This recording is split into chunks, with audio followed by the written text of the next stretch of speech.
2.5 సంవత్సరాలు వచ్చింది కాంగ్రెస్ వచ్చి. మనం ఇచ్చిన హామీలేంది, మనం గద్దెనెక్కినాం కదా.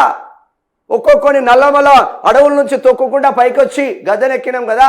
ఇప్పుడు ఆర్టీసీ కార్మికులను, ఆర్టీసీ డ్రైవర్లను, ఆర్టీసీ కండక్టర్లను, ఆర్టీసీ ఉద్యోగులను తొక్కుకుండా పైకి వస్తున్నారా మీరు? సిగ్గనిపిస్తలేదే కొంచెం అన్నా?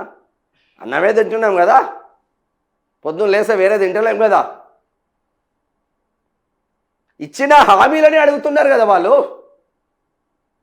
హాస్పిటల్కి తీసుకొచ్చే మార్గ మధ్యంలోనే ఆ డెడ్ బాడీని ఆ డిఆర్డిఓ హాస్పిటల్లో పెట్టినట్టు వస్తుంది.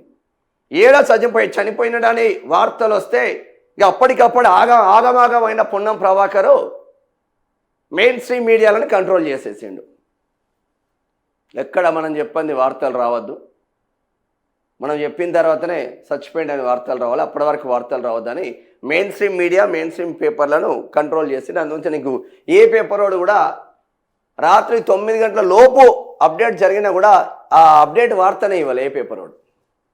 మనం ఇచ్చినాం ప్రజా వాయిస్లో.